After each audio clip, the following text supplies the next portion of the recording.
Hi, everyone. Happy Earth Week.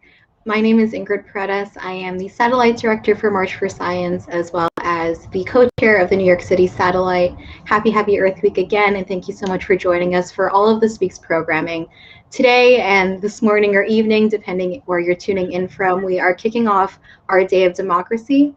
As we know, the fight for science and justice for March for Science's birthday was yesterday, or Earth Day, April 22nd, but the fight for science and justice has been ongoing with organizers around the world for long before that, and it's continuing long, long on, as long as there are injustices to fight. And today, I'm very happy and excited to welcome to the stage Jerwin, Baurre, and Abigail Ablang from Agham National in the Philippines. So welcome, both of you. Thanks so much for joining. Yeah, and thanks so much for kicking off. Yeah, thanks for being our first kickoff conversation for the day. I'm really excited to have you here. So why don't we go ahead and first introduce ourselves and the organization. Jerwin, we can start with you. Good day. I'm Jerwin Baurre. I'm currently the chairperson of the Diliman chapter of Agham, Advocacy, Science and Technology for the People. So Agham, which comes from the Filipino word meaning science, is an organization of nationalists and pro-people scientists, engineers, educators, and advocates. And as the name implies, one of the missions of our organization is to make science serve the people, that is making our science solve the basic issues in our society. And since scientists tend to be very academic and sometimes detached from society, our organization aims to break this culture by having them immersed with the masses. And our organization was founded in 1999, which is a year after Agham Youth was founded. And but before that, some of our founders have been members of other scientist organizations way back from the martial law era of Marcos. Thanks, Jerwin. Abigail, how about you? Hi, I'm Abigail Ablang. I'm the national chairperson of Agham Youth. So, Agham Youth is a youth science organization that aims to make science and technology serve the people. We have chapters in various colleges, universities, and science high schools around the country, and we hold campaigns, educational discussions, and projects that promote genuine scientific progress and national industrialization in the Philippines. Yeah, this resonates with me a lot. Yeah, March for Science, has a very similar story where it's about bringing science to the people and really bridging this communication gap. And I actually didn't know that Outcome formed back in 1999. So it's like, yeah, awesome to see that you've been fighting for science and justice for so long. How did each of you get into the organization? What motivated you as scientists to really step out of the lab and start educating people about your work? I joined Agham in September 2017 after some of my college classmates invited me during their orientation. And my first involvement with Agham is when I volunteered as a researcher at an environmental investigative mission in a fishing community in the island of Bagbilao in Quezon Province. So what we did there is we conducted a study on the impacts of coal-fired power plant on the fishing communities there. So for 2 days, collected water samples and fish, and we submitted it to a laboratory in Manila. And we also interviewed some fishers and asked them about their life and their struggles. And from what I've learned from there was that people have fought against these projects that destroy their communities way back in the 90s. And until now, they are resisting these projects. And at that time, I felt somewhat helpless because knowing that we are facing such powerful foes, and but then I realized that that these greedy capitalists will do anything to accumulate profit, even at the expense of the people and the environment. And but then that event has motivated me and made me realize that the people need scientists like me to help them. And so after that event, I decided to pursue graduate studies in marine science so that I could further help people and help them in their struggles. I love that. I like the community-based approach to science. I think that often gets lost, especially I'm Yeah. also in graduate school right now for engineering, and there's such a disconnect often I feel between, like this textbook knowledge that we're generating, and while there's value in, of course we believe in peer review, we believe in generating knowledge to communicate with experts. If there's no real community tie, it's like, who is this science really supposed to serve at the end of the day? Like you said, it can't be at the hands, even as we were talking about, like climate solutions, transitioning to renewable energy, who really has access to these technologies, and who are we really uplifting when we are doing research and even doing fundamental science? Like, where is it going to end up? That resonates with me a lot. How about for you, Abigail? So for me, I was from a science high school. So from a very young age, I think I've been able to look at issues and like the country and the world with a more of a scientist perspective. And as I grew older, I started to see the problems surrounding science. So like the lack of funding, the bureaucracy, the backwards technologies that the Philippines still uses, and an overall lack of appreciation for science, for scientists, and what science can do for nation building. And aside from the problems surrounding science, the problems surrounding our society in general. So that scientists can help solve. So like environmental issues, climate issues, poverty, and even traffic. So Agham Youth actually spoke at my high school, and everything they said really resonated with me, especially since they reached out to young people like me who really wanted a way to use science for development. I'm someone surrounded by young people who also wanted an outlet to use what they learn for good. And so I told myself that when I started college, I would join that organization, and I did. So I joined Agham Youth in UP Diliman, and then I became the chairperson around like 2 years later. Oh, that's awesome. Yeah, I love that like, continuity. I think growing up, I also grew up like with heavy STEM background, and I feel like just being around people who also had this idea, like when you grow up, you want to be like that kind of like superhero in a way, like bringing science to the people, making inventions that can really benefit folks. But when you unfortunately we start to like gain access to what this knowledge is, we start to see all these systemic barriers that exist. But grassroots organizations like Agham, March for Science really have the power to kind of push back against that narrative and change culture, but with scientists, right, like advocating within our spaces at our institutions. And we've seen that, I think, like in the breakdown, like you mentioned, like science is a part of our everyday life, like traffic or development in our home countries, but also what happens when we don't invest in science, like the pandemic that we're all going through right now, and the climate crisis, which, as Jerwin said too, is really at the hands of this culture of extraction and capitalism, that it's like profit versus actually putting technology, whether it's vaccines or renewable energy, in the hands of the people who need it most. So what are some of the initiatives that Outcome has been working on in the last couple of years that you'd like to share? Okay, so the past 2 years, Agham has been active in the campaign against destructive uh, projects by the government. So one of these projects include reclamation projects in Manila Bay. So in 2019, I was involved in one of these projects. So in these projects, we conducted ecological and social assessment in a mangrove community that will be soon deforested by the San Miguel Corporation for their airport project. So the beauty of this project is that both scientists and fisherfolk gather data together, and in doing so, we learn from each other, and the results of that study is being used until now to challenge San Miguel Corporation and the government for pursuing this destructive project. And right now, in addition to that campaign against reclamation, another initiative of Agham is to use our science in calling for the protection of the West Philippine Sea.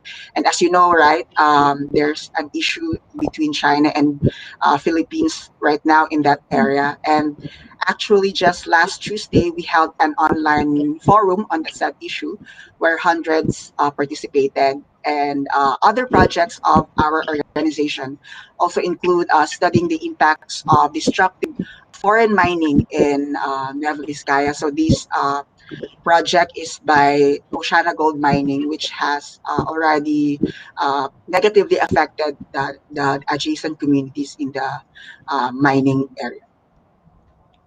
I feel like you're speaking exactly to what Abigail said, just like the breadth of projects that Agham is working on just shows, yeah, how exactly, I think that's the perfect example of like using science to champion like a common good for people in the Philippines. Abigail, was there anything that you wanted to add? I know that Jerwin had an exhaustive list, but just wanted to make sure. Well, I think for Agham Youth, we also focus on like students, since those are the people that we're organizing as well.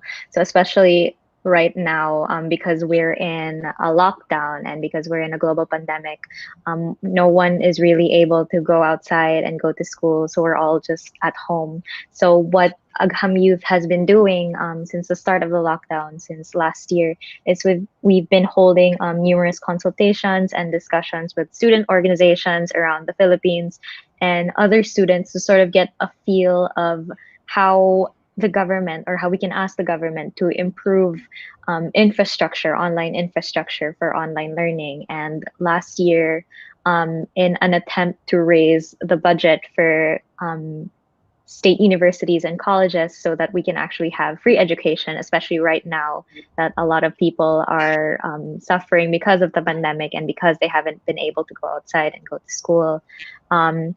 We met with senators to discuss how we could allot some of the budget for raising allot some of the budget to raise the budget for state universities and colleges, and also to like encourage them to challenge the educational system so we'll be able to bring it to more people around the Philippines.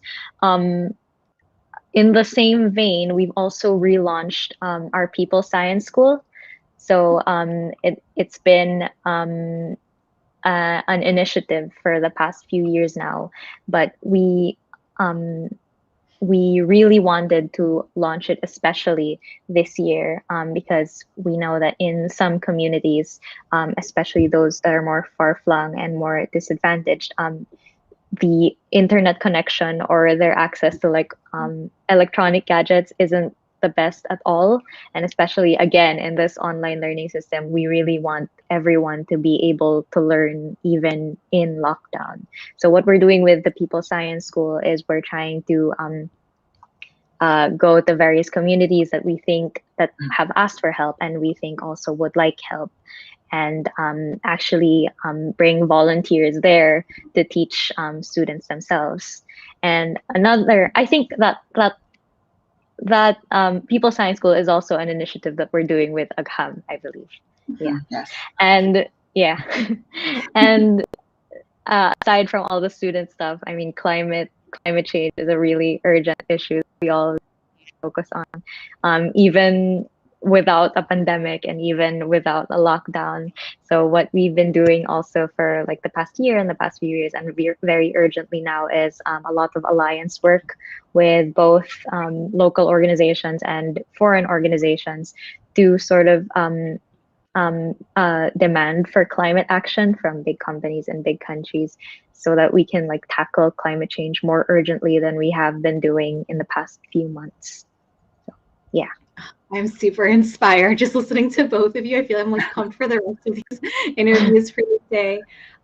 You've talked a bit about, and I want to talk more about your experience, like becoming an organizer. I feel like, as you said, like scientists tend to be maybe a little bit more hesitant to take that step out of the lab and really advocate for people, whether or not it's for, like issues like climate change or COVID, which might be more front facing to the public, or even the relationship, like Jerwin, to your own research, to the communities that you are doing the research in.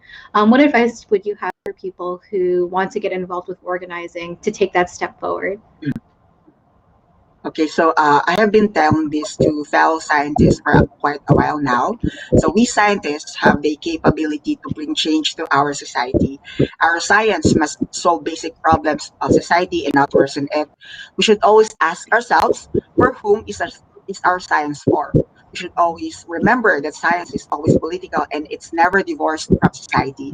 And so I encourage my fellow scientists to leave our laboratories and offices and immerse with the masses, learn and join their struggles. And it is only through this that we will realize that the essence. It is only through this that we will realize the essence of pro people science.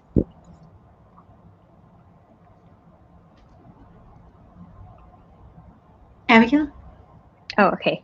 So I just like to add to that. So I guess as Agham youth, again, the focus is on students. So as students, my advice would be to do well in your studies, but also more than that, orient your studies towards making science and technology serve the people. And also what Jerwin said, to immerse with the masses and actually, because it really does make a difference, like reading about these issues online or on Twitter or even like in the newspaper every day. It's so much more different just reading it from someone else's perspective, someone just writing, and actually being there and seeing what people are going through and the conditions that led to those problems, and it makes you want to act. Like no one else will tell you to act. I've seen that in myself and through my experiences organizing other people, that immersing yourself, joining basic mass integrations is a small step, but makes a lot of difference in your perspective. I think those are two beautiful notes to leave off on. So real quick before I let you both go, and thank you again for this conversation, how can people support your work, or can we find your organizations online? There are lots of ways on how people can support our work. So Agham is open to all scientists and even to people who have little background on science, as long as they actively advocate for it. So they can partner with us in organizing activities, especially now that activities can be held online. So people may reach us through our email. It's nationalagham.org. And our Facebook is facebook.com/agham.org.